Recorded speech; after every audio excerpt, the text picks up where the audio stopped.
Yo, party people in the place to be. What's good? It's the number one chief rocker in Knicks universe. Your main man, Uncle Freezie. Welcome to the neighborhood. I'm joined by Queen BK. Steph is in the building. Dope Soul Sports Talk. Make sure y'all subscribe to the channel. Check her out on Spotify and everywhere you get your audio podcast from. Queen BK, how you doing? I'm doing good, Freezie. It's a good day. It's always good to rock with you. I like the energy and the flow that we have. And as far as the Knicks, I'm feeling just okay. Just okay. Let me first because the Knicks have a lot of stuff going on, but let me start by saying your intro is the most fire intro in all of Knicks universe. I mean, look at this joint. Don't so. That joint is fire. That joint Shout is out to fire. Jay Boogie. Shout out to Jay Boogie. That's my half brother, Jay Boogie, in the building. Jay Boogie, thank you for the excellent work, my brother. So I have several questions to ask you, and the reason why is because this is how I come up with content. I'll ask myself a question, Mm-hmm. and if I can figure it out, it's dead to me. Right? I ask myself a question. If I can't figure it out, then I'll think about it. Mm-hmm. Right? Like, okay, I'll think about it some more. But if it's a layup, if it's like low hanging fruit, I don't pay it on. That ain't me. Mm-hmm. That ain't me. And out of respect for people that come through the channel and rock with us, Mm-hmm. you know what I'm saying? I try to tackle, for the most part, more intellectual topics, the ones that get everybody thinking. Mm-hmm. You know what I'm saying? So I have one of those questions for you. And it was a question for me first. I don't have the answer, but I don't have the appropriate answer. Mm-hmm. I don't have a solution. I had answers. I was coming up with things to match to the question, but I couldn't solve it. Mm-hmm. So I'll ask you first, or ask you.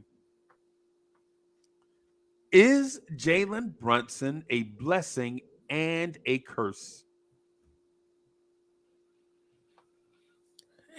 I mean by that, if you mean if there's some positives and negatives for having him play in that point guard spot, I would say yes. Um, Most notably defensively. To me, that's the only um, negative I see. Okay. Now, particularly in this series, though, Cleveland may have found something starting Karis LeVert. He's not the strongest defender, not as strong as a defender as a Coro, but Brunson has to work because he's a Right. good offensive player, Right. right? So now you got Brunson having to work on defense and work on offense because Cleveland is making it hard for him. So I would say in that respect, yes. Some people may point to him being an above average, almost elite ISO one-on-one scorer as a curse at that position. I don't in today's NBA. I don't see it as a curse as long as you're reading the defense and you're moving the ball um, off of double teams, and things like that. So to me, the curse is basically defensively. He's just not, he's just not that guy. He surprises me sometimes with the passes he makes, Right. which makes me think that he has even more playmaking, not necessarily assists. You can pass the ball to the wing. If they hit a shot, you get an assist. But Right. I think he has a bit more playmaking in him um, as well. Right. Right. But I think he's a overall net positive by a big amount. I hope Right. I'm answering. I'm hitting the angle you wanted to hit. No, so I don't have an angle. I honestly would like um to solve the paradox, so to speak, that I created in my mind. Mm-hmm. Right. So I have a different thought on it. Mm-hmm. Is Jalen Brunson a blessing and a curse? The defense part, it doesn't really bother me as much. Mm. Because out of 450 players, in the NBA or 500, whatever the number is at the end of the season based on injuries and who you call up from the G League and whatever. I understand that everybody is not going to be an elite defender. Some guys are just not even going to be good. Right. Right? The thing about Brunson, though, that causes the paradox is the blessing is that Jalen Brunson can get points anytime he feels like it. The curse is Jalen Brunson can get points anytime he feels like it. And so the curse part of it is when you have young players, the young players will stop being assertive and aggressive because they know that guy can do their job for them. Right? So therein lies the paradox, right? Like, why is this a curse when Jalen Brunson can average 24 points a game and 7 assists on 50% from the floor and 40% from three? Well, since he started doing that, Quentin Grimes stopped shooting. Right? So now it's like when, and I'm not saying that he's Michael Jordan, but if you remember when Michael Jordan was in his bag offensively, everybody just stopped doing things on offense and was just trying to get Mike the ball. You know what I'm saying? When on teams with Kevin Durant, when Kevin Durant is scoring, when Kevin Durant, you know what I'm saying, is looking like he's got it, everybody stopped doing whatever it is they doing, and they just start giving Kevin Durant the ball. And I feel like in crucial moments this season,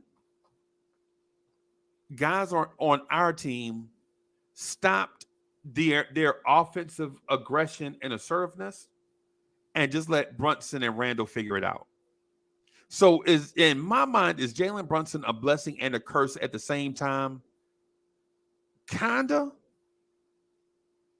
Because I don't know if there is a accurate way to describe Jalen Brunson's offensive impact on the Knicks without saying that he's been a godsend on offense, but at the same time, have the other young players on the team regressed slightly playing with him? And I'm saying playing with him, right? And we've seen Quickly thrive without him. But how has Quickly looked with Jalen Brunson? How has Grimes looked with Jalen Brunson? How has RJ Barrett looked with Jalen Brunson? You feel me? There's a piece to it where, you know, I'm asking myself, like, do these guys depend on Jalen Brunson too much to score? Yeah, I mean, in that context, listen, Freezie, I don't know about regression. I think that's a bit strong. Okay. I think RJ Barrett has, and we'll get into him. I don't think RJ Barrett's performance has anything to do with Brunson. I think that with Brunson on the floor, RJ Barrett gets just as many shots. Right. Shots is not an issue for RJ Barrett. Now, I will say that playing with Brunson and Randall, he's playing off ball more than he did last year, but not more than he did his first year in the league. I think this is just Grimes' progression. I don't think it's, Brunson is taking so many shots. Grimes doesn't get enough shots because of him. Okay. But I will say there are games, particularly when Randall and Brunson are in their bag, you got to let them go. Right. When they're in their bag, you got, like, to me, points are at a premium. You can't get cute. Oh, I'm going to give up these points right here. I know I can get to the basket and score. I'm going to give this up. And we're going to just start passing it around. I think when you're in your bag, you're in your bag. Right. And you gotta let them go. Okay. I think it's hard for Brunson. If you're somebody that can get your shot at any time, when you get in the key, You're one of the tops in the league at scoring in that position. It's tough to ask a player like that, whether it's him, Durant, whoever it is, to say, I'm not going to take this shot. Right. And I'm going to pass it out to Grimes on the 3-point line. To me, that's a tough act. So I agree that what you're saying is happening. I just don't know if it's just because of Brunson that RJ and Grimes and Quick are not better than they are. I don't know if I could put it solely on Brunson, but I would agree that RJ has regressed. Right. Grimes needs more shots. IQ. So I'm not saying. So I'm not blaming Brunson for them.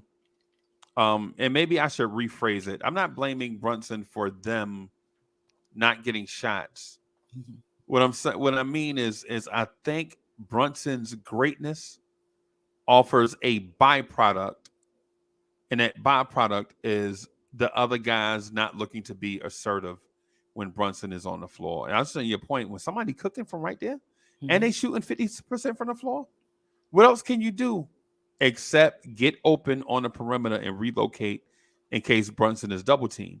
But in that case, why would you pass up shots on the perimeter just to get Brunson the ball back? Brunson the ball back. That's stuff like that is what I'm talking about. Like if you open, take the shot. Yeah, no doubt about it. Yeah, You know what I'm saying? yeah. I mean, I would have to check and see that, because Grimes can barely get the ball. When he does get it in his hands, he can barely get it in his hands and it's going up. Right. Right. Sometimes I think he's shooting. And I get it. He's practicing the quick release. But sometimes I feel like he's barely got it and he's putting it up. So, yeah, I would agree with you. Guys giving up shots hurts us. Right. They have to take the shots to keep the defense honest. Yeah, because the thing with Brunson's defense is I think Brunson's defense can be covered up in a team concept. Now, you can't have two Jalen Brunsons on the floor at the same time. You just can't. Right. Because then your defense is going to be bad. Right. Right. But the fact that you have a defensive guard and Grimes and an offensive guard and Brunson, you can kind of balance out, you know what I'm saying, the bad offense from Grimes. And I'm calling it bad because it's not assertive, not bad because it looks bad, but the missing offense from Grimes and the missing defense from Brunson, they can both kind of sort of balance themselves out, sort of. So it's not ideal, but we can live with it. Right. But what about in this series, Freezie? Now that they got LeVert at the 3 and Brunson is playing LeVert, I mean, it's not much we can do. What are you going to do? Take Brunson off the floor? What are you going to do? Put him on Donovan Mitchell? Put him on Garland? Lessen his minutes? It's not nothing we can do, but just hope that he's a net positive. He should be a net positive against LeVert. Well, the thing about LeVert is once a week, and we already got his once this week, so I ain't even worried about him for the rest of the week. You know what I'm saying? If he shows up, for instance, if he shows up twice in the same week by some miracle, that means he's not going to show up for the rest of the series. Right. That's his MO. That's the reason why Karis LeVert is a third guard and not an NBA All-Star. Right. Because he can be an all-star at times, but he can't be it consistently. Right. You know what I'm saying? He's once a week. You know what I'm saying? So, he's Terrence Ross. Right. The reason why Terrence Ross is not an NBA All-Star is because he can do it once a week. And for the most part, after you see it, you don't have to worry about it no more. Right. You don't have to defend him because he basically, in theory, is defending himself, kind of. Right. I hope you're right. Yeah. I know historically that's true about LeVert, but coming into the series, he was playing better over a significant stretch. Right. And so was Quickly. And Quickly disappeared, right?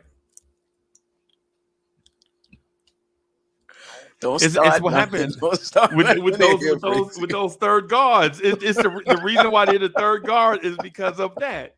That's what I'm saying. So, but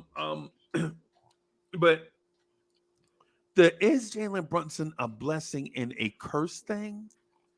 In my mind, as I think it may be true. Mm. And it may be true because of both of the things that we mentioned and maybe some other things as well. Mm-hmm. Like when you mentioned Brunson's defense, Mm-hmm. I think I find myself moving closer to the aisle on that, right? As opposed to Especially if you thinking, can't hide them. especially if you can't hide them, right? And but the thing about guys not being aggressive with Brunson on the floor, Mm-hmm. there I saw it in the I saw it in the second half of the season, and I don't know if they think Brunson won't pass to them Mm-hmm. or they're just trying to figure out how to play with Brunson. But if You you feel have me? the ball, why are you giving it back to him, though? I I mean, from what you're saying is know. that they have the ball, and instead of them shooting it, they're giving it back to him. You're playing off of Brunson. So if you get it, that's your time. Why are you giving it back? Shout out to Rob the Nick. Rob the Nick. Me and Rob the Mhm. Nick and I were together. It was a bunch of Knicks fans. We went to the Charlotte game, and it was pointed out to me that Quentin Grimes was jumping in the air and looking for Brunson to throw it to him, Mhm. even bad passes. Right? So why is he doing that? And chat, if chat, go back and watch games early in the season when Grimes had just got back out of the walking boot. They were trying to figure out the thing with Cam Reddish, blah, blah, blah, blah. Look back at those games, and you'll see where they defer to Brunson a lot. Hartenstein did it. Hart not Hart. I'm sorry.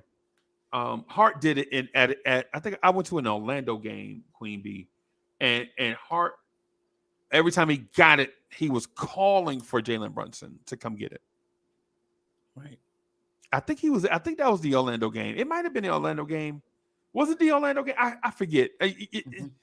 It might have been the Atlanta game. I can't remember. In either way, right? These guys call for Brunson to get it. And my thing is that a good thing that they're learning how to play with a point guard, or is that a bad thing that they depend on a point guard so much that they don't look to create on their own? Like, have you noticed Jalen Brunson? I mean, have you noticed Quentin Grimes trying to create his own offense on his own as a shooting guard in the NBA? No, I saw it in game 2 Okay. of the playoff series, and it was a disaster. But I think part of it is just he was going against the number one defense in the league. I also saw another time when it was him and Obi, going. They was isolated on the right side and basically just handing it on back and forth to each other like a hot potato. Right. Neither one of them taking advantage of their matchup. Their matchup, yeah. I just don't think. I think Grimes has the ability. I just don't think that's his role this season to create offense. I think the only offense he's going to create is on closeouts. That's when he'll get an opportunity to attack. Next season, I'm really hoping Grimes and RJ Barrett's roles switch, Okay. and Grimes will have that green light, and it'll be his role to create in the offense. We shall see. Mm. We shall see. Mm. I think he Wow, should get. that's major. Yeah, yeah. I think he's up for it. I think that's the next step in his evolution as a basketball player. So I've said this a couple of times. I don't know if you heard. And when I say it, it's gonna sound like utter ridiculousness. But it's my belief. Hmm. And I'll stand by my belief, right? I believe that 365 days from today, Quentin Grimes will be on the verge of being a better basketball player than Jalen Brunson and Julius Randle. Right? Hmm. 1 calendar year. I said a year and a half Hmm. initially. Hmm. Now I'm microwaving it. I'm nuking it now. All right. Here's the thing, though. Until that time, though, Quentin Grimes is a ham sandwich, right? Until that time. Now, I believe Quentin Grimes is going to have a Paul George like impact on the Knicks. Not Paul George and not Paul George's production, but the way Paul George impacts a basketball team. Mm-hmm. Offensively, defensively, be a really good defender, be a really good 3-point shooter, Mm-hmm. be a smooth athlete that can create for himself and others. Mm-hmm. I think that's coming, right? I agree. My only thing is if we try to microwave it, it could blow up in our face. And that's what I'm saying. I don't think that's his role right now to create offense. That's just not his role right now. No, it's We not. do need to figure out how to get him more shots. If they run him off the 3-point line, he needs to create, obviously attack the closeout, play good defense. That's it for this year. And next year, Thibodeau and the coaching staff need to get in the lab and figure out how he can get more shots in this offense and have a bigger role in this offense. But step by step. I mean, you've mentioned this before about Tibbs being old school in terms of how he's bringing these guys along. And there's no better example of it than Grimes, because you see his play some games, you're like, wow, he got a little bit more in his bag. He can do a little bit more. Right. But that's not your role, son. Right. That's not your role right That's now. not your role right now. Yep. As time goes along, it'll get bigger and bigger, which is really different than how he handled Quick, though. Right. Quick, just out the box, seemed to have had free reign in terms of what he does, not necessarily in terms of minutes, but just quickly is crazy. Quickly is offset. I swear, quickly is when you watch Quickly. I tell this story, right, about me going. We were in the Colonial Center watching Kentucky absolutely destroy the Gamecocks, right? Whatever. Mm-hmm. Kentucky destroys a lot of teams, right? Ashton Hagans was turning the ball over against the Gamecocks, which never should happen, right? Calipari calls the 3 guards over, Ashton Hagans, Tyrese Maxey, and Emmanuel Quickly, and cusses them out like a dog, right? Like a dog, right? Quickly is just like, come on, that's all you got, coach? You know what I'm saying? And Calipari was cussing. They're about to start to think Calipari's still cussing. Quickly went over and slapped him on the butt. Good job. Yeah, coach. And you like, if that had been Kevin Knox, we'd have had to mop Kevin Knox up off the floor and wring him out in a bucket, right? Yeah. Quickly, that's what I'm saying. So you go from Calipari, who crosses the line with these young 19, 20-year-olds, right, to Tom Thibodeau. What can Tom Thibodeau say to Quickly that he ain't already heard? Right. Same thing with Grimes and Sampson. Right. Yeah. And so the thing I'm getting about Quickly is, and to the point about Jalen Brunson, is Jalen Brunson a blessing and a curse? The thing is I think right now, I think it may only be a curse because it's new. And Grimes and Quickly have to learn how to play with Jalen Brunson, who is in his first year being the primary ball handler of a playoff team. So it may be a curse in that respect, but not because Quickly's a bad player, Grimes is a bad player, Brunson is selfish. None of that stuff. I don't think it's because of that. I think it's only because there is a learning curve, right, that has to be established, right? For instance, Quickly already knows who he can be in the NBA. Quickly knows he can be a star in the league, and Quickly mentally is the toughest person on this team. Maybe Jalen Brunson, but I'm just learning Jalen Brunson. But I've seen Quickly here under bad circumstances and in college under unfortunate circumstances, right? But with that said, I think Quentin Grimes has to learn who he is as a NBA player. Once Quentin Grimes knows who he is, learns who he is as an NBA player, and then gets adjusted to how the NBA is going to play him as he discovers who he is, Grimes will be fine. Right. Right? In my mind. Right? But the blessing and curse part is fascinating to think about, because even if it is a blessing and a curse, what can you do about it? To me, I think it's on the coaching staff, maybe even Brunson, to talk to those guys and give them permission, if they haven't already. You don't have to overdo it in Right. terms of looking for me. Take your shot, be aggressive. I can play on or off the ball. You Oh, know? wow. Wow. Wow. Um, that's what the coaching staff is going to do. But they also have to feel confident in themselves, that even if they were to hear that, to feel Right. confident in themselves that, oh, okay, all right, that's all I was waiting to hear, and Okay. be able to then change up what they're doing. Part of it, could be them deferring to Brunson. Part of it could be them not feeling comfortable Right. themselves.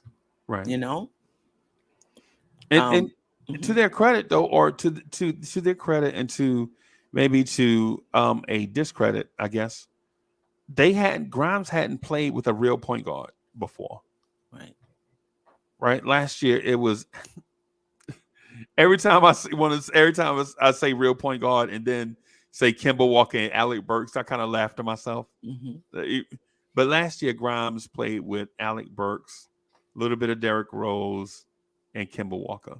hmm, And those guys right now are in nobody's rotations. yeah, You know what I'm saying? So now he's learning to play with a quality NBA point guard, right. right?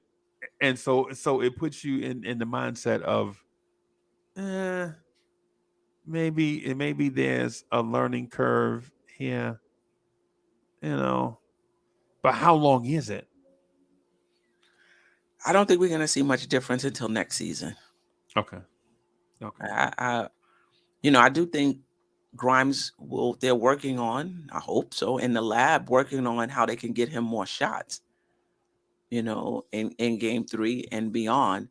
But a major change in his role, him being super confident, him looking off a Brunson or Randall to do what he needs to do. I don't know. I don't know. Quickly he'll do that though. I Yeah, don't know if quickly. Grimes would. Um. Okay. So with that said, let me move on from that. Chat. That's a question I have for y'all. Is Jalen Brunson a blessing and a curse? Y'all think about that.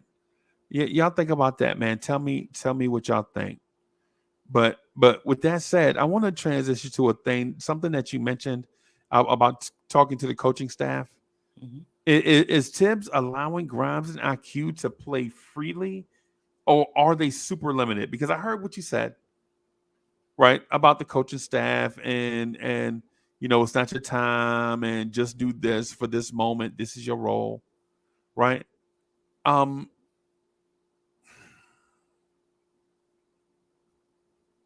I want to say this because I understand where you're coming from, because it may not happen. It may not happen till next year, right? This may be some training camp stuff.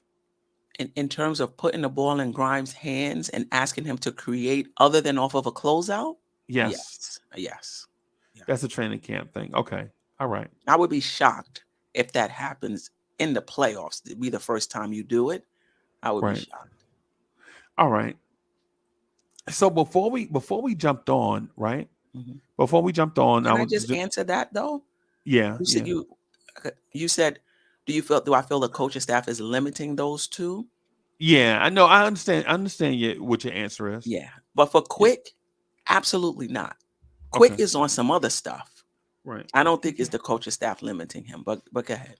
Yeah. He's in a second phase. He's in the final phase of his development, right?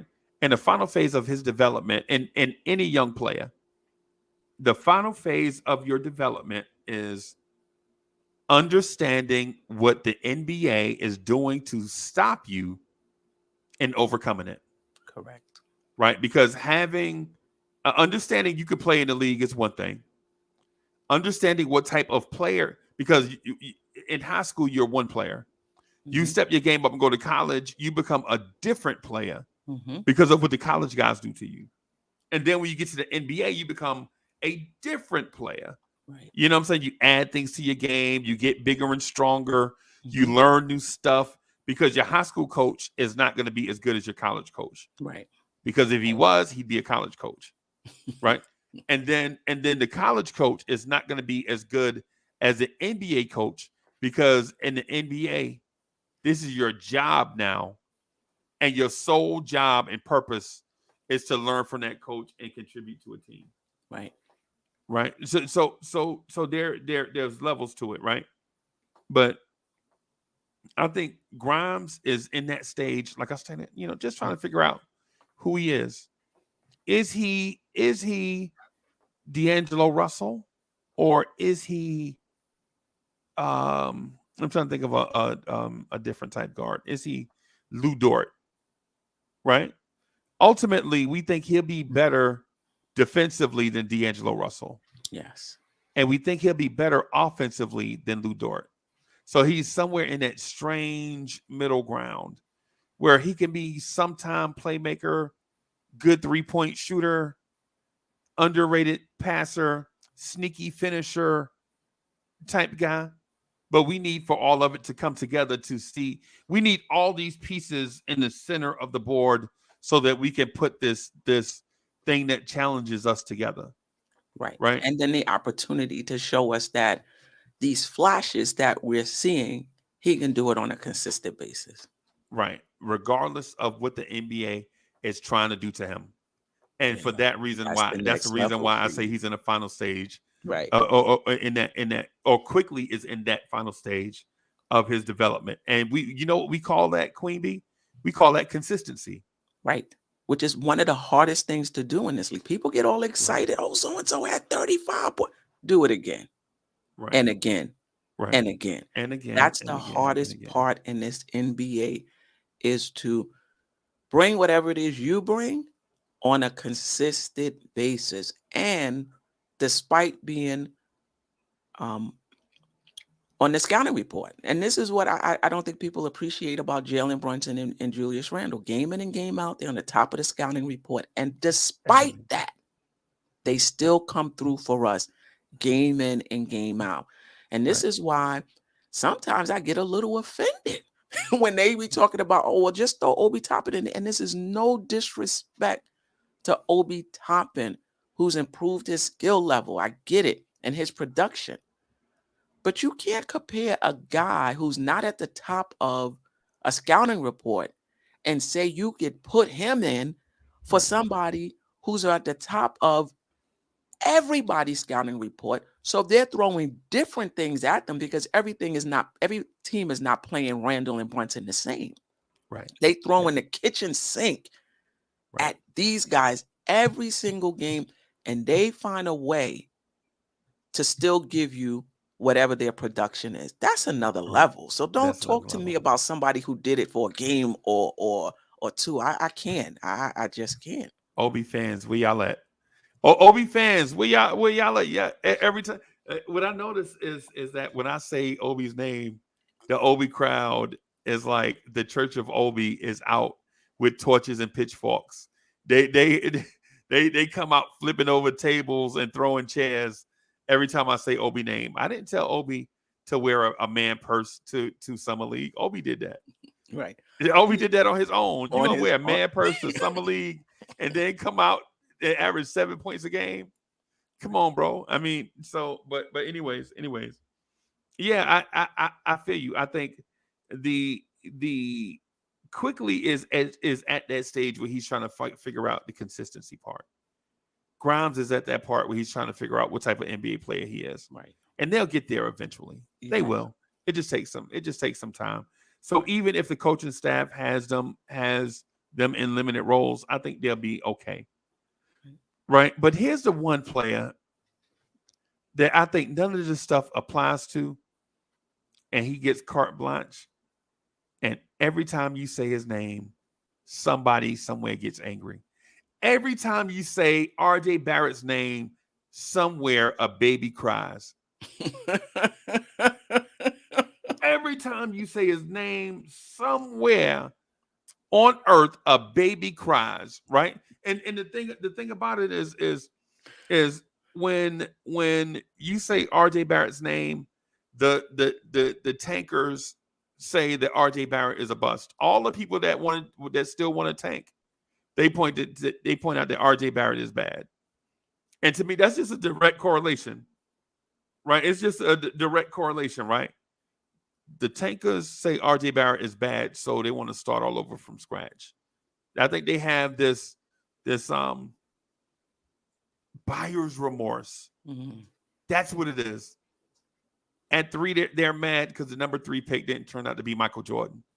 Right. They saw Michael Jordan be drafted with the number 3 pick, and they're mad that our 6'6" shooting guard turned out to be RJ Barrett. We drafted a 6'6" shooting guard at number 3 from the ACC, and it was supposed to be this guy, right? And there are others like myself that defend RJ Barrett to the end. So every time I hear RJ Barrett's name, I cry. I'm that baby out here crying. You know what I'm saying? Right? But here's the thing, Queen Bee. Here's the thing. Why is RJ Barrett so divisive?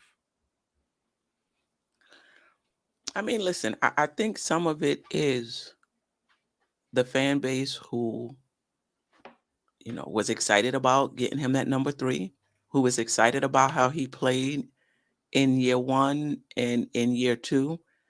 And they dug in terms of where their allegiance is, to the point where they can't see. And I'm not even talking about the possibility of RJ Barrett, because how he's playing now, I don't believe is his ceiling, right? So not necessarily that they can't see his possibility. They can't see what's going on right now in front of their eyes. Oh, my goodness. Because they're so dug in. So I think it's one thing to like a player. Like last year, I went through it with Randall internally because he's one of my favorite players on the team. But if you struggling, you struggling. I'm not going to sit here and make excuses for your behavior or excuses for your game. You ain't doing it, bro. And I think it's the same thing for RJ's fans. You can still be a fan, but acknowledge what you're seeing on the floor. This is somebody who, from 3-point range, other than year 2, is an under 32, 33, 34% 3-point shooter. This is somebody who loves to drive, a lot of points in the paint, who does not finish in the top percentile for his position. Right. This is somebody who drives the ball maybe, I think, 11 out of the top 50 in terms of how many times a game, has a low assist rate on those drives, and turns the ball over at a high rate. These are facts. Facts. And then when you watch his floor game, you see similar stuff. You see him turning it over. You see the brain farts. You see the missing 3-point shots. You see him not playing defense, though it's been better, in the playoffs. So RJ Barrett this season has been I don't care what the scoring average is, because you see now in the playoffs when he's getting 12 and 13 shots a game, because of the low efficiency, he's not approaching 20 points. No. He's getting 7 points, 10 points. The only reason he was getting 19, 20 points because of the volume, the number of shots that he was getting. Right. So for me, I don't think this is his ceiling. I just think he's having a bad year for whatever reason. This is not his ceiling. He will be better, but he's not a star. There is nothing I've seen over the first 4 years of his career that's led me to believe he's being a star. And I got to be honest, and I'm not trying to troll. Right. We might be looking at Jeff Green right now. We might be looking at a 14 points per game, all-around type scorer, 4 or 5 assists, 2, 3, 4 rebounds, type player. That might be RJ Barrett's career. It might be it. It might be Uncle Green, Grandpa Green. Yeah. Out of You know, but Georgetown, for those that don't know. yeah, him and Kevin Durant were together. That was supposed Mhm. to be a thing. That was supposed to be a thing, right? But here's the thing with RJ Barrett that I noticed, right? And for those that don't understand what I'm talking about, I'm gonna try to color it like if I'm a third grader trying to explain it to an adult. RJ Barrett has the yips. For those that don't know what the yips is, the yips are a mental hurdle that prevents you from doing an easy task. And RJ Barrett has the yips at the rim, right? The play RJ Barrett got the foul on that he went to the free throw line on RJ Barrett's. The guy bumped RJ Barrett, but not enough to throw RJ Barrett off his course.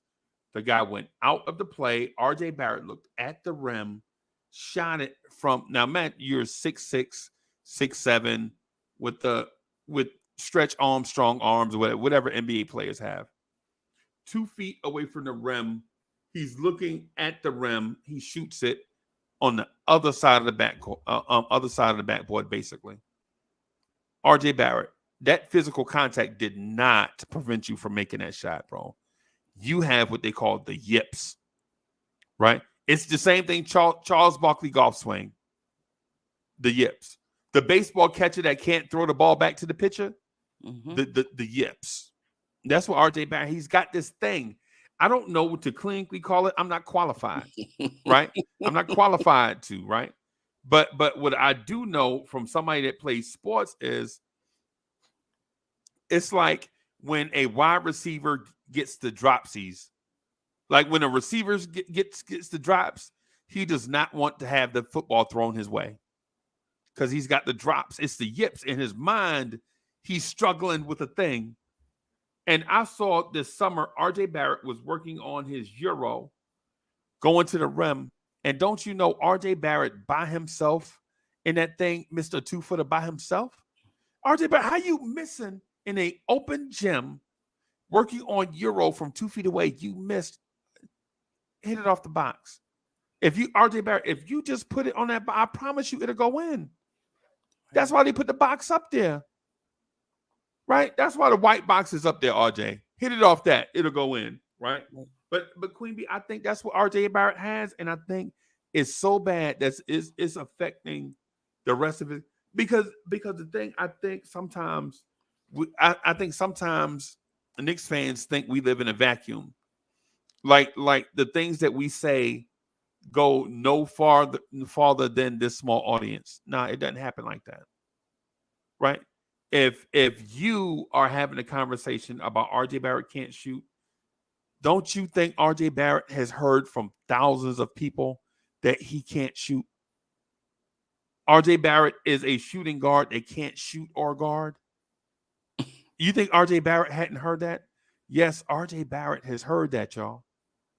RJ Barrett, in my mind, and my unprofessional experience, old washed up former athlete, RJ Barrett has the yips. The easy thing, going to the rim, finishing at the rim, even by himself. RJ Barrett can't finish. Some do it twice in game 2. He get bumped a little bit, but not enough to get him thrown to the ground. He's still looking at the rim. He puts it up and he misses. Right. He should have many more and ones than he does, given his body type, right, and his strength. Right. You would think you and my deal with RJ is if you have the yips, the gym is not going to fix it. Right. Running your head up against a brick wall is not going to fix it. Because your head is hard, the brick wall is hard, and thinking something's gonna thinking a hard head's not gonna brick wall is crazy. Mm-hmm. Right? RJ has to do something other than he's got the yips bad. Right? He's got the yips. It's so bad. He does. I think RJ Barrett is in his own head. That's what I'm saying, Freezie. I think this is more than physical. Right. I think this is more than physical. You know, I mean, his role has changed. He's,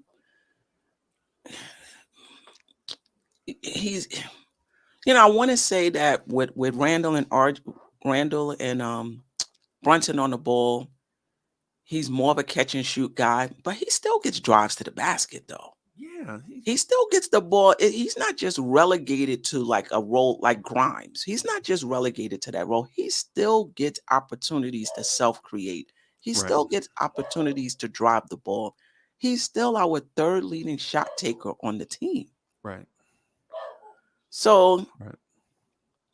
yeah, I do think some of it is mental. Yeah, I think.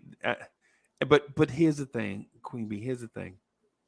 If you're the Knicks and you know RJ has the yips, do you keep him in New York or send him somewhere else?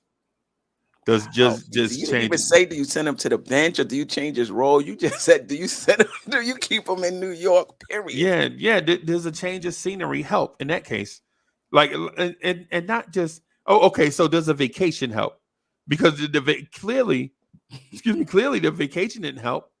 Because year 1 to year 2, he came back, still got the yips. Year 2 to year 3, still got the yips. We still talking about it now, right? And this is the thing. How do you, what in your opinion is RJ Barrett's path forward to helping this team? 4 years of not finishing at the rim. That's his game, getting into the paint. 4 years of not finishing at the rim, 4 years or 3 out of the 4 years of not being a good 3-point shooter, not really taking advantage of what I think is his playmaking skills because of the tunnel vision. Something though, looking at his draft profile, that Right, was a part of his draft profile. So that right, means it hasn't improved that much since college. I think it's more hit or miss. He has right, 6 assists in game one in game two, but obviously to get an assist, you need to hit the basket, and the Knicks shot just 37%. So I'm gonna give him a right, little pass there. right, right. But what's the path forward? Getting Um, better at the rim, shooting the 3-point, but like what's the path forward to RJ Barrett being a good contributor on this team for years I, to come? It doesn't even have to be the rest of this season. I honestly believe the big picture is ultimately the solution, right? Do we invest in RJ to help RJ lead this team, Hmm. or do we invest in RJ to help what's already here, right? Even if that means going to the bench, even if that means lesser roles, even if that means RJ Barrett takes a step back, lesser role to gather himself, step out, and do something else, or even if it means, and I'm an RJ fan, but even if it means trading RJ away for OG Anunoby or something like that. You know what I'm saying? Yeah. You know, I'm a RJ fan, but I just want to keep it. Anybody can, man. Listen, I get criticized all the time, and I'm a content creator. Right. You know what I'm saying? So Right. and no one is above being criticized in Knicks universe. So if it's a deal where the pressure of New York is too much for RJ, then Charlotte, North Carolina is a fine city. Yeah. The thing Yeah. about it is at this point, you're going to have to attach assets. You think so? No. Who are you trading straight up? Who do you want that you could trade straight up for RJ Barrett? I don't know because the asset package, what you get in return is, they say beauty is in the eye of the beholder. It depends on Yeah. on On what fit is and things like offered. that. Yeah, Yeah. Okay. yeah, it depends on what is offered. Like, for instance, if the Knicks just value an out to his contract, then I'm sure they would take two below average NBA players on expiring deals so that they can just get from up under RJ Barrett's contract extension, Right. right? Right. Or if you're a franchise that needs what RJ Barrett brings, like for instance, the Houston Rockets, they're a grease fire, right? Terrible team. All the parts that they have don't match none of that stuff. If you need a something sustainable, something steady, RJ is it. RJ is it. You know what I'm saying? You got Jalen Green. I hit Jalen Green took a Queen Bee. I saw Jalen Green take a shot. I swear, if I could fit out of a window, I'd have jumped out of a window. But isn't he a rookie or second-year player? Second-year player, yeah. And I think Don't he's jump like out the window yet, Freezie. He's still young. I know, but here's the thing. If you say that for Jalen Green, then how come we can't say that for RJ Barrett? Because I'm not talking about young in age. I'm talking about young in NBA experience. If he's doing that his 4th year, we got a problem. Right. What I think a team, for instance, I would do RJ and Obi right now for that kid in San Antonio, the shooting guard, the lockdown defender. Keldon Johnson? No, the other Devin Vassell? Yep. That's a bit more. I mean, I like Devin Vassell. I think you can get him for less though. Or yeah, but was he averaging like 18 points? He's RJ basically. But Devin Vassell has upside and the defensive potential. Right. And shooting as well. Right. And RJ has not that. So you might have to add Obi. Or a pick or something. I just think an RJ Obi package should get you a little bit more than Vassell. And I like Vassell. Devin Vassell. I think he will fit. I think you can get a little more than that though. Maybe not. No. With every passing playoff game. I'm trying not to say nothing bad about Obi because my phone will start lighting up with the Obi haters. I mean the Obi lovers. You always find a way somehow, Uncle Freezie, to say something bad about Obi Toppin. That's what they hit me with. Like the Knicks can win by 50 and they say I find a way to bash Obi, and I don't. You know what I'm saying? It's just the perception of it. When everybody has a hive, when there's a Brunson hive, a Grimes hive, a RJ hive, a Quickly hive, a Grimes hive, Obi hive, everybody, you say one thing about one guy, and next thing you know, somewhere a baby is crying. You know what I mean? So moving on from that, from the RJ thing, because I know ultimately we won't find the answer to the RJ thing because of two reasons. Because RJ has potential, and because New York, the Knicks don't want to look like they made another mistake in the lottery. Right? That's the reason why Obi will still be here, and that's the reason why RJ will be here. Because if you every year you get rid of the lottery picks that you drafted, it's going to make it look like you suck as a drafter. It's apparent for the Knicks historically, but this front office didn't draft RJ Barrett. I wonder if that'll make a difference. Yeah, they drafted Obi, and Obi man purse. Oh boy! And Obi is an expiring contract. I mean, excuse me. He's up for an extension, so they're gonna have to make a decision on Obi Toppin.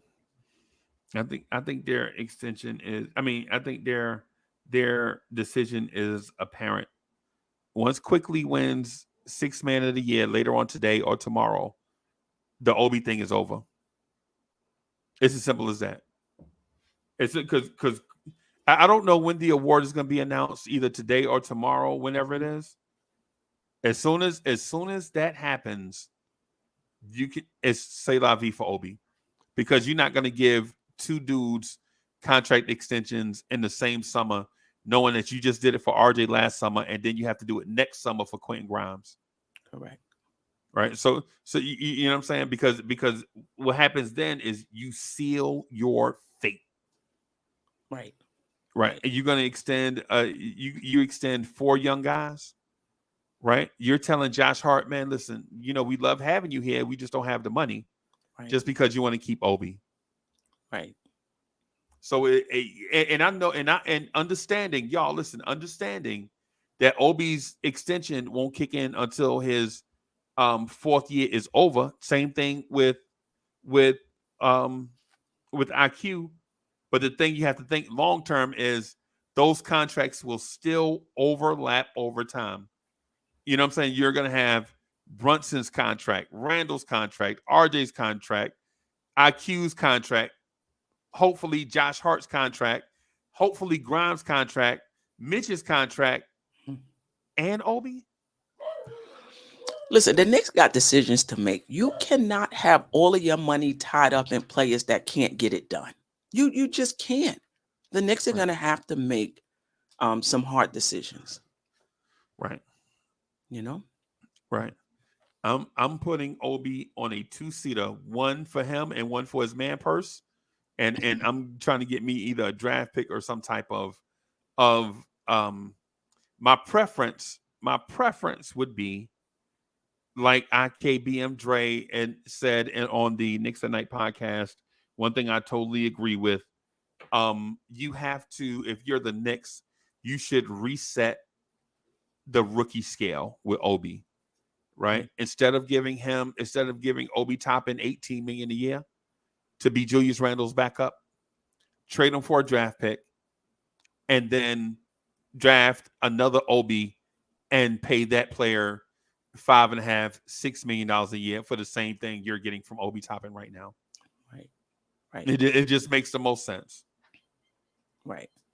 You gotta find. Listen, I know it's football. But the New England Patriots, for a long time, identified their core, and they had to make some tough decisions in terms of who they were and they would just move people in and out of certain positions, but they knew who their core was. And I think the Knicks have to identify who their core is. And obviously, if a superstar comes up, everybody's on the table. Identify who your core is, and these other players, you may have to move them in and out depending on what you need. Man, don't you know the Patriots cut Richard Seymour? They cut Richard Seymour. He wasn't part of the club. They appreciated him for what he did at the time, but you have to make these tough decisions. They didn't re-sign Willie McGinnis. You know what I'm saying?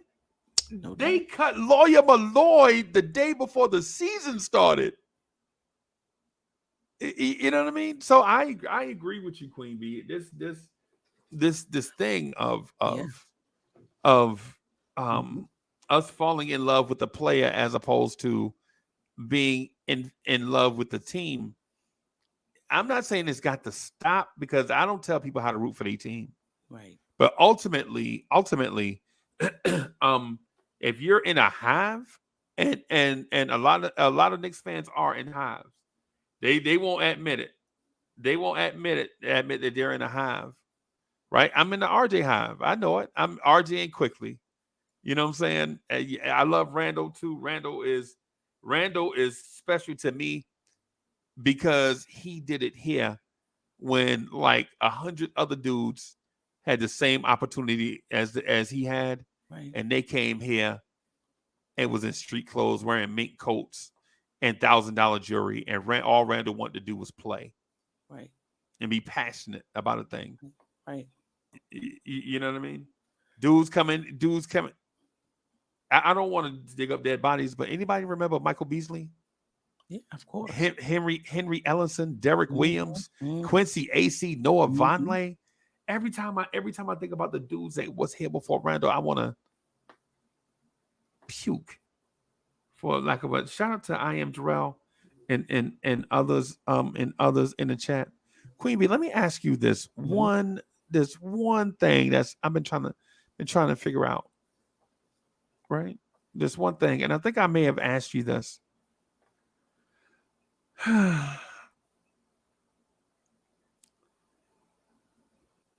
Can the magic of Madison Square Garden help the Knicks versus the Cavs on Friday night?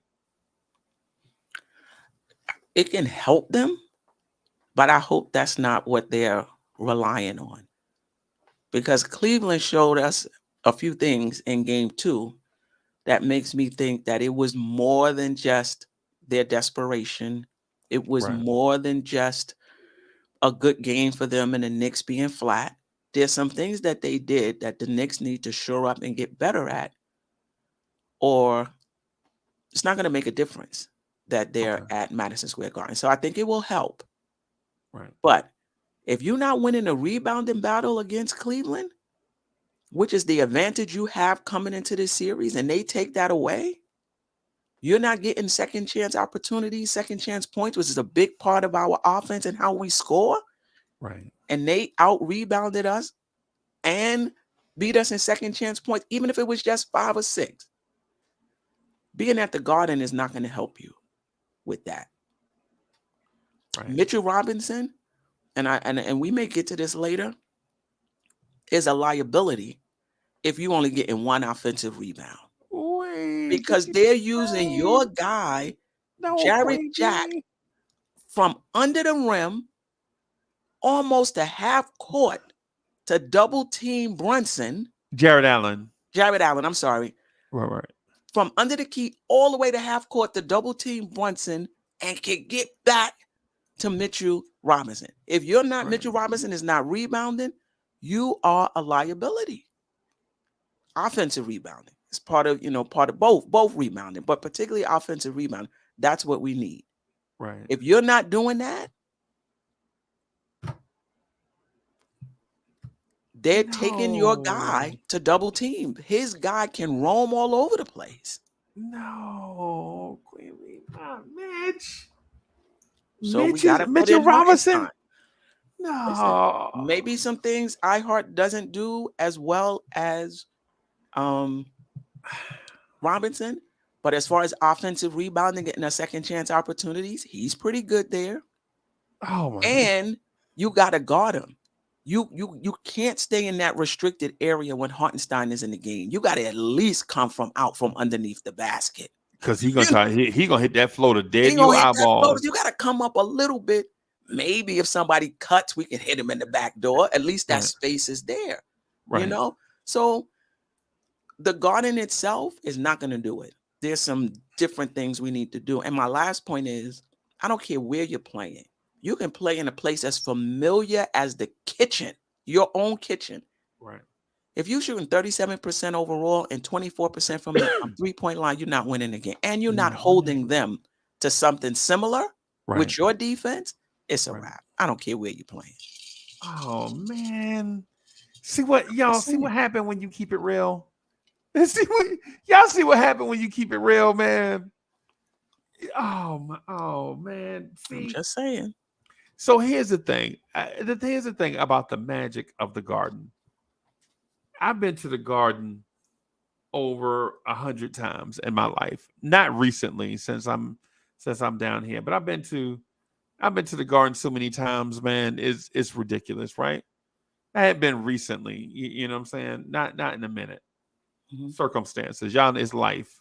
Everybody here have one. Y'all understand why, right? But the Garden is a magical place, man. Right? The Garden is a magical place. I swear, when you go to a Knicks playoff game in the Garden, it's like Disneyland for adults, right? It's like when the Knicks are in the playoffs in the Garden, you think nothing can ever go wrong. You feel me?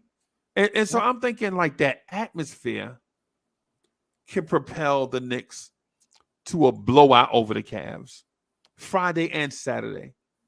That's my thought, right? Or that's my wish. Right. I mean, it's possible.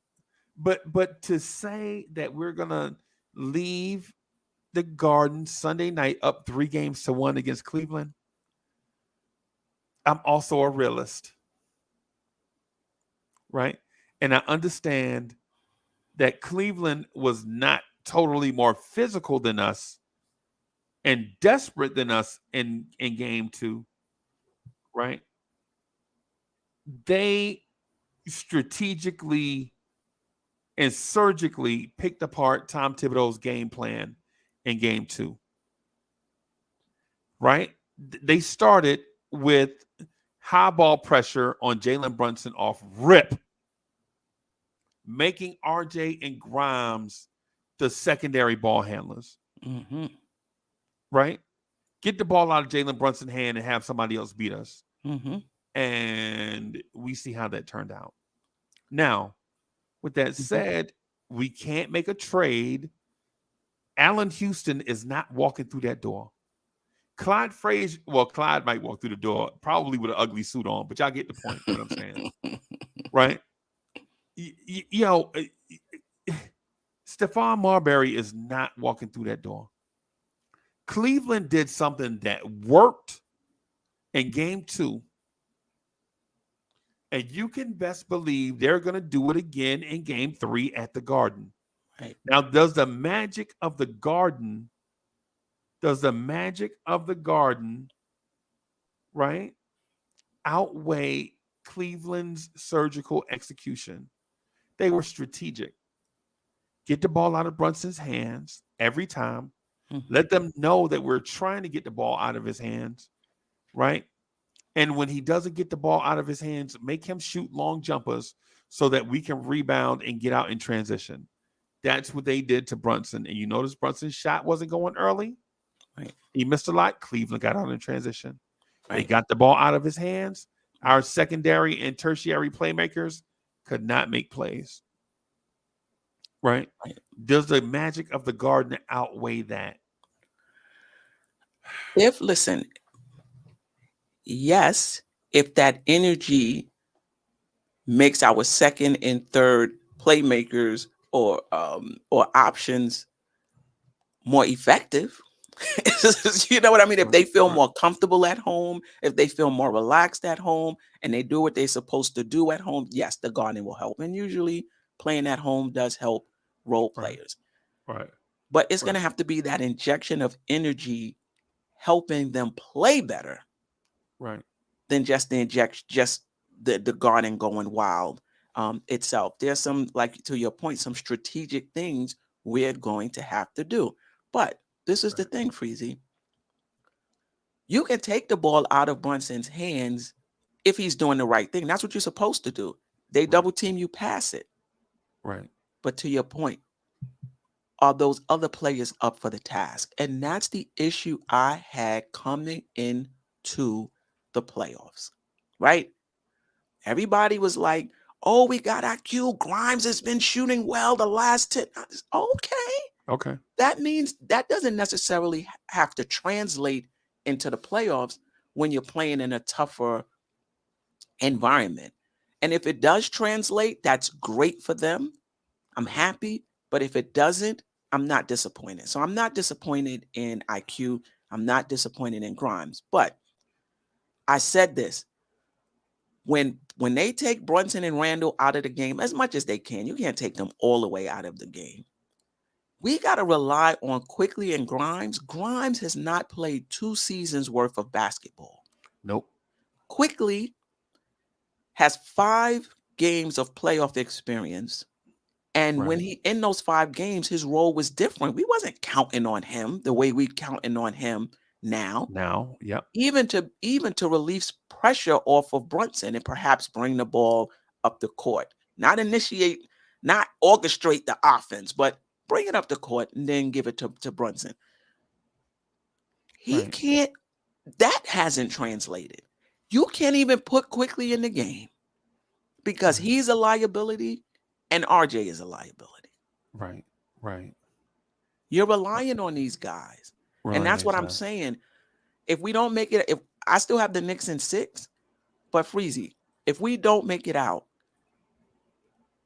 it's because those guys that we're counting on, it's kind of young in their careers. I think it's kind of unfair to, now Cleveland is dealing with the same thing. Don't get me wrong. Right. I just don't know if I'm going to pile on Grimes and IQ if we don't get out of the first round. I just think this roster was constructed in such a way that we have to lean on guys that don't really have a lot of experience. Right. All right. So Cleveland as well. All right. So I'm going to say it the other way. I'm going to say it like this. Shai Gilgeous-Alexander looked terrible in his playoff appearance, and he's young. Mm-hmm. Anthony Edwards looked terrible in his limited playoff action, and he's young. What's good for the goose is good for the gander. Young They guys different have. levels though, Freezie. Yeah, yeah. No, I got a point. I got a point that I was going to get to though. With the, was good for the goose. I think it's good for the gander. Those guys though have to deal with stardom because they're stars, and for the most part, they did heavy lifting for the season. Right. The thing with Grimes and Quickly, they didn't do heavy lifting for the season. You know what I'm saying? They were more complementary role players. So what I'm going to say is if they can just be the complementary role players that they were during the season, it helps the Knicks be a better team in the playoffs. No doubt about it. I'm not asking them to turn into stars, right? I'm not even asking them to do anything different. What I'm saying is strategically and surgically, we were picked apart, right? Because Cleveland said we're going to take the ball out of Brunson's hands and make somebody else beat us, and we couldn't find that somebody else to beat us. I mean, to beat them. Right. But, yes, go ahead, finish. Yeah. So it is what it is, and I've been saying it for. I know I told you this, but I don't know if I told everybody else this. I don't expect Grimes to turn into the star this playoffs. It may happen. I don't think it's going to happen in this Cleveland series. I think Grimes is going to have a Paul George type impact next year. At the end of next year, I think that's when his breakout is going to come. I'm thinking Grimes' breakout is going to come 24, 25. And if you're an unreasonable Knicks fan and you think Grimes is going to be that in 23, stop it. Right. Relax. Right. Relax. Right. Quickly, however, I think all Quickly needs to do is get his sea legs under him. Right. I think Quickly may turn the corner Friday night and Sunday night or Sunday afternoon. I hope so. Right. And so, but once he does turn the corner, I think Quickly he's turned the corner forever. I think once he gets over this thing that he's trying to figure out, he's good for the rest of his career, in my mind. And I'm not saying stardom, but I'm talking about key contributor type turn the corner, take his game to the next level, and then he'll be good from now on. Right. And I think the same thing will happen with Grimes, but I think Grimes will be better. And I say this a lot, and I know people thinking like, how can you criticize Grimes and then be hopeful of Grimes at the same time? If you listen to listen to it in context, I think Grimes will have a Paul George, Kawhi Leonard type impact for the Knicks. Ultimately, I think Quentin Grimes will be better than Jalen Brunson and better than Julius Randle, but not right now. In due time. In about a year or so, I think he'll turn that corner, right? But not right now. Not right now. You know what I'm saying? I do. I do. The other thing I do want to point out in terms of Quick, a lot of our guys, we are points in the paint team. So we're talking about Quickly's impact. Quickly can shoot from the outside. But if you notice Quick, most of his game is dribbling, probing, trying to see how he can get that floater off, right? Against a team that ain't having it. You know what I mean? And that's for a lot of our guys. That's part of our system. We're going to shoot just enough to keep you honest. RJ, Brunson, Randall, Quick, just enough to keep you honest. But basically what we're trying to do is get in that key. Right. And we're trying to do it against a team who's very good in the key and very good at rim protection. So I say that we're looking at guys struggling and we're putting it on them. Okay. But some of it is how they like to play matches up so nicely with what Cleveland is good at. Right. And that is part of the struggle for a lot of our guys who are in the paint scorers. And shout out to Cleveland for even building their team like that. Right? Yeah, because team everybody build their teams differently. Right. And Cleveland chose to be dynamic on the perimeter, and be stifling defensively on the baseline in the paint, right? Darius Garland is a good defender, right? Donovan Mitchell is not, Right. right? But Okoro is a very good defender, right? Mobley is a very good defender, borderline great. Jarrett Allen is a great defender, right? And so our strengths are based. RJ Barrett going to the baskets, one of our strengths. He's good at getting in the paint. They have shot blockers and rim protectors there. Right. Julius Randle can play bully ball with the best of them, but he's overmatched against 2 7-footers in the paint, right? And so what happened is one of the things that Knicks fans didn't realize is Tom Thibodeau got surgically picked apart in game 2 because when we trapped, or I say we, geez, what in the, when they trapped, that was a Freudian slip. I apologize, Knicks fans. When they trapped Brunson, we used Mitchell Robinson as an outlet at the free throw line.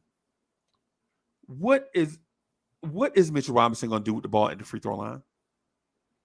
I think that was one of the options, but partly because his guy was the one trapping. So you better show. You're gonna stay down in the key. You got to show.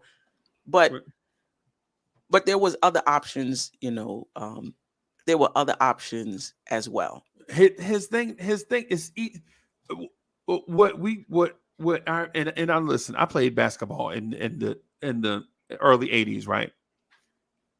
When I watched our bigs, our coaches said, if your man leaves you, you go put your head under the rim and show the ball handler your chest. Right?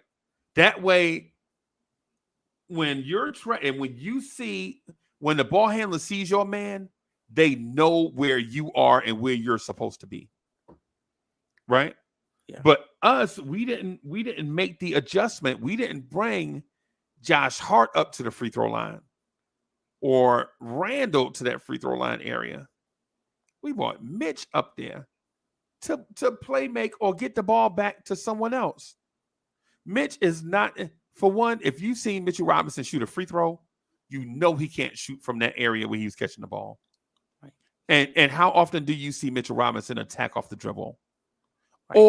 Or make on-target passes to the corner where three-pointers can punish the defense. Right. It's one of those things where I think Cleveland just put it to Tibbs. I think what's going to have to happen in this game Friday, and I have faith that we'll do it. I think what's going to happen is you're going to see us more Brunson off the ball, bring their defense away from them because they're clearly focused on Brunson. Clearly focused on Brunson. So we have to play Brunson more off the ball, not in catch and shoot scenarios, but at least in the start of these actions. At the start of our offense, at least start with Brunson off the ball, even if he does catch the ball with about 10 seconds left to do his thing. Well, I think we need to have another ball handler out there, and it's going to have to be quick, even though it has not been his finest hour, to say the least. Right. But I do agree we need to have another ball handler there to release pressure off of Brunson so that they cannot double him. Who are you going to take out of the lineup, RJ? RJ, because Quick can guard Garland. Right. But the only thing I want Quickly to do is bring the ball over half court and give it to Brunson, and let's do what we need to do. I do not want Quickly orchestrating the offense. He wastes too much time dribbling around, probing around. No, thank you. Just when they double him or they face guard him, he can't get the ball in. You bring it up the court, get it to Brunson or Randall, either one, and let them do what they do. To me, there's a difference between Quickly initiating the offense, which is just bringing it down and making that initial pass, and orchestrating the offense. Like, I don't want Quickly orchestrating the offense if Brunson is in the game. Okay. So here's my suggestion. Mm-hmm. leave RJ in and give Hartenstein more minutes over Mitch. Yeah. But why we can't do both? Or we can. I just no. Mm-hmm. I'm not saying your idea was wrong, Mm-hmm. right? I didn't say it was wrong. I'm Mm-hmm. just saying I had a different idea.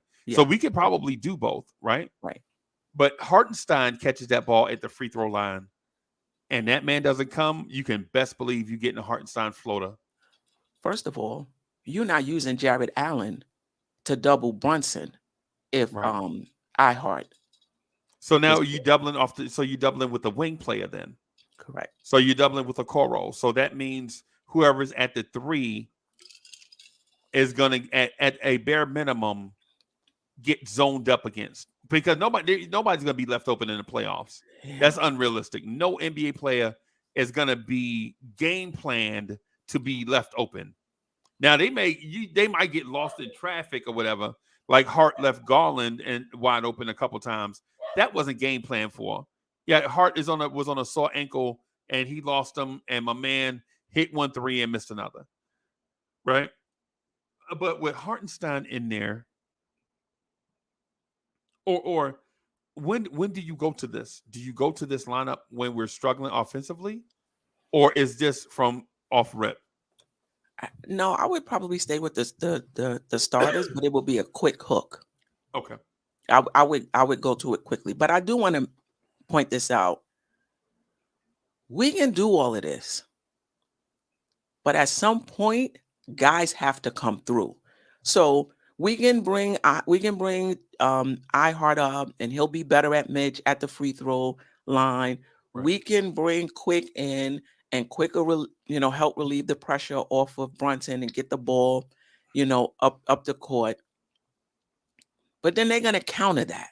And at some point, the team that executes the most as you move from your first option to your second option to your third, at some point you run out of options.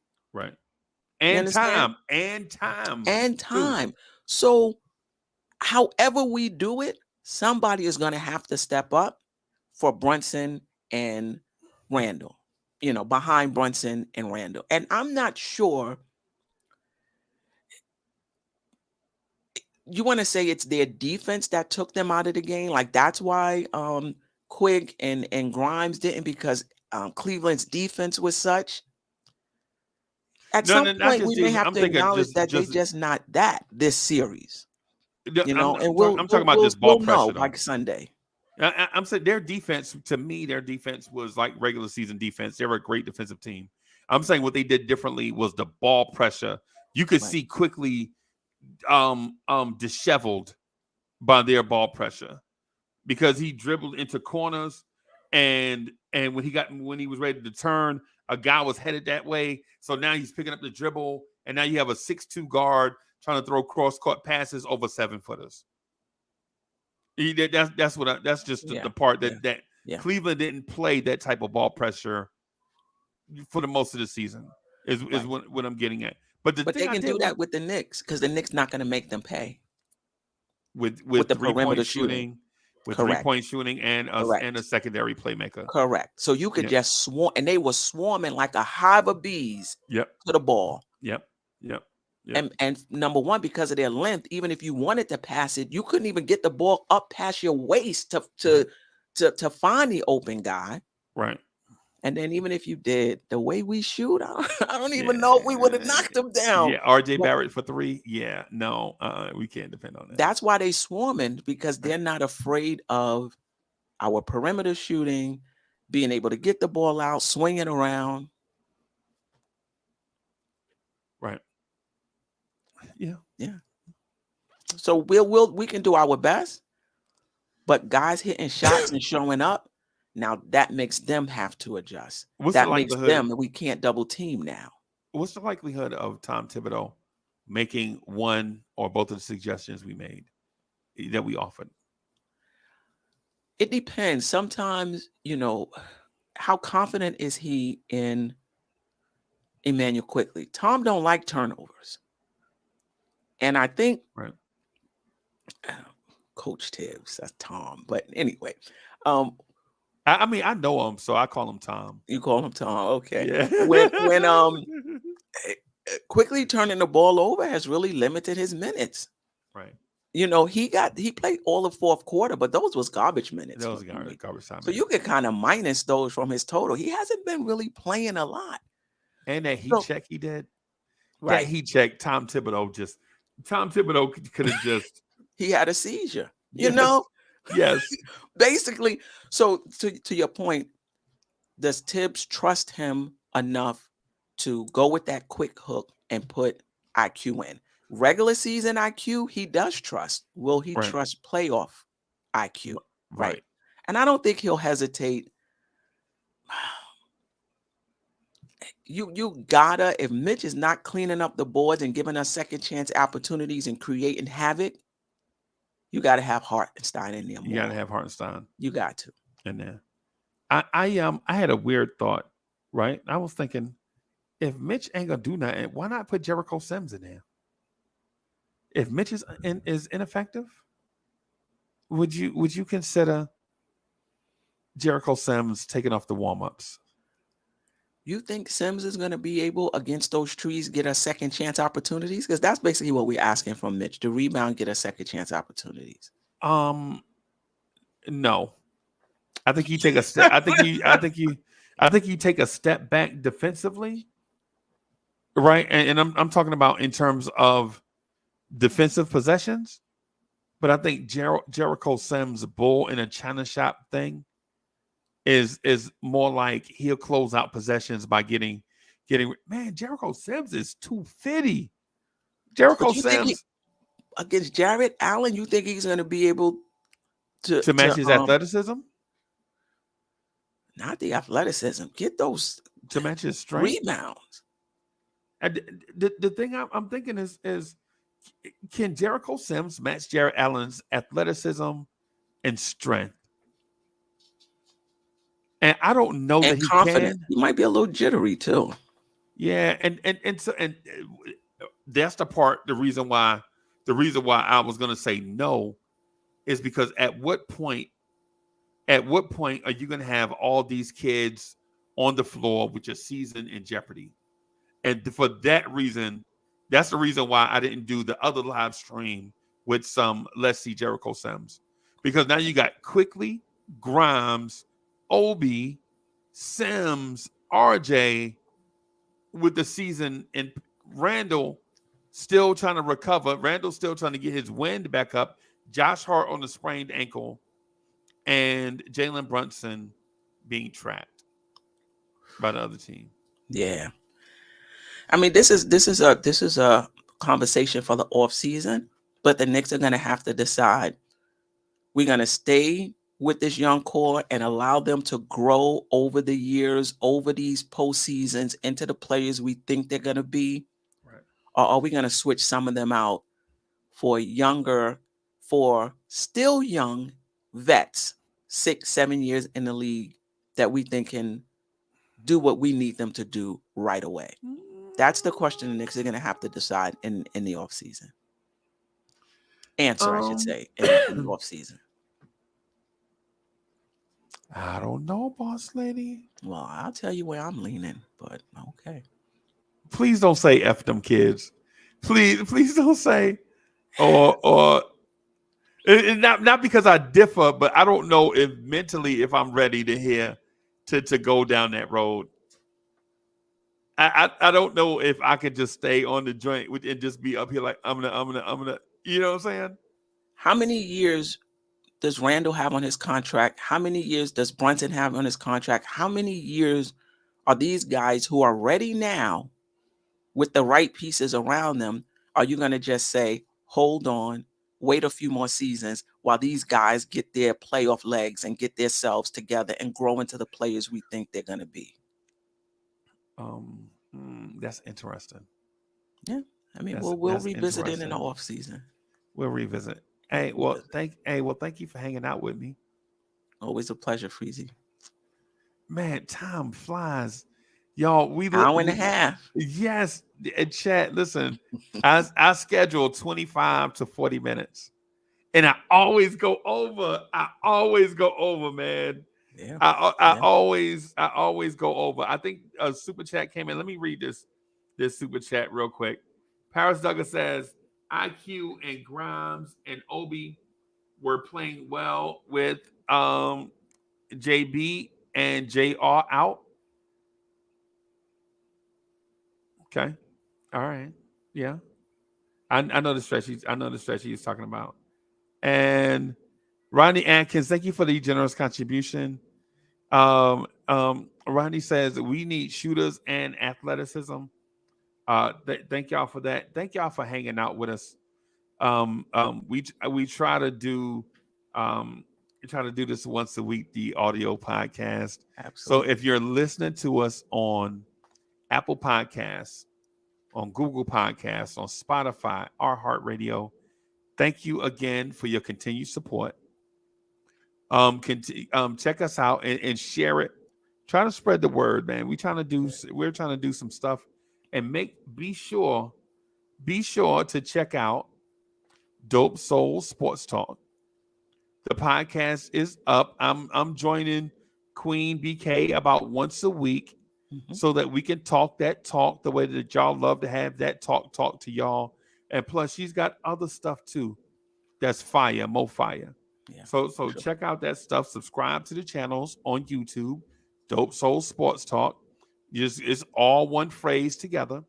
When you search on YouTube, just click on the videos, watch the videos, let the videos play all the way through, hit the like button, subscribe to the channel, and continue being a part of the movement. We definitely appreciate it. Long Island Sound 1, thank you for the generous contribution, y'all. We're gonna try. Well, I'm not gonna speak for the Queen Bee. Queen Bee, you on tonight, right? I'm on tonight, 9 or 9:30. Have your notifications on. Bem. And I'm gonna try to come through only so that I can bother RJ so I can I'm gonna try to stop through only so that I can throw live verbal grenades in the thing to see RJ face. And RJ, you better have that what you call it, the thing in the ceiling. You better have put a battery up in the oh thing. Yes, start working on that now. Start working on that now. Start working on that. Get them AAA batteries right now, boss. And I hope you don't need a 9-volt. Oh, they ain't as easy to find.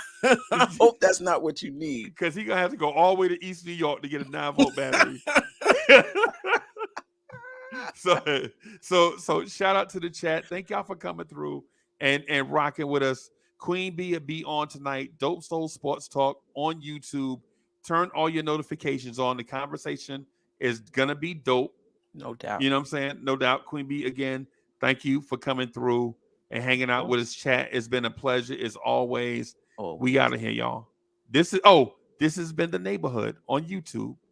BK Steph, Queen BK of Dope Soul Sports Talk, and Uncle Freezie of Blorange Tears doing the joint thing, The Neighborhood. More episodes soon come.